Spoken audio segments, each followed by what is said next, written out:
ส้นทางแห่งเศรษฐกิจเส้นทางเป็นมิตรกับสิ่งแวดล้อมเส้นทางแห่งวิทยาศาสตร์เส้นทางแห่งวัฒนธรรม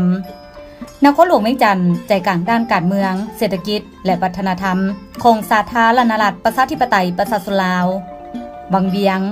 เมืองแห่งการท่องเที่ยวที่มีชื่อเสียงมีภูผาป่าไม้ที่เขียวงามและแม่น้ำลำเซที่ใสเย็นประชาชนมีฮีตของประเพณีอันจบงามและการดำรงชีวิตแบบเรียบง่ายหลวงพระบางเป็นนครอันเก่าแก่และใจกลางทางพุทธศาสนาของลาวได้รับนามยศเป็นเมืองที่มีชื่อเสียงทางด้านประวัติศาสตร์และแหล่งท่องเที่ยวยอดนิยมของโลกอุดมไซเป็นจุดเชื่อมต่อด้านการคมนาคมเขตภาคเหนือของลาวด่านสากลบ่อเต็นเชื่อมต่อกับด่านชายแดนบ่อฮานจีนเป็นด่านชายแดนประเภทหนึ่งแห่งเดียวระหว่างลาวและจีนทางด่วนแต่นครหลวงเวียงจันทร์หาบ่อเต็น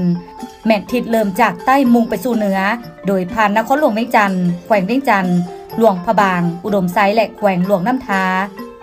และงานทำอิฐที่จะก่อสร้างก่อนแม่นแต่นครหลวงเวียงจันทร์หาเมืองวังเวียง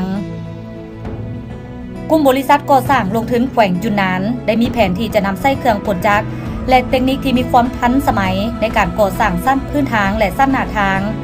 การก่อสร้างแบบขัวแม่นใช้วิธีการเทเบตงใส่แบบรออยู่ภาคสนามและแบบการประกอบสิ้นส่วนอุโมงค์แม่นำใช้เทคนิคการก่อสร้างอุโมงค์แบบทันสมัยของออสเตรเลียเพื่อมาก่อสร้างทางด่วนสายนี้ตามแผนจะใช้เวลา3ปีในการก่อสร้างแต่นครหลวงเวียงจันทร์หาวังเวียงให้สำเร็จภายหลังที่การก่อสร้างสำเร็จการเดินทางแต่นครหลวงเวียงจันทร์หาวังเวียงจะใช้เวลาเพียง1 ชั่วโมง 30 นาทีเท่านั้นถ้าเทียบใช้เวลาที่ใช้ในการเดินทางปัจจุบันแม่นสามารถประหยัดเวลาได้ถึง2 ชั่วโมง 30 นาทีหลังจากทางด่วนนครหลวงเวียงจันทร์หาบ่อเต็นก่อสร้างสำเร็จการเดินทางแต่นครหลวงเวียงจันทร์หาบ่อเต็นแม่นจะใช้เวลาเพียง5 ชั่วโมงเท่านั้น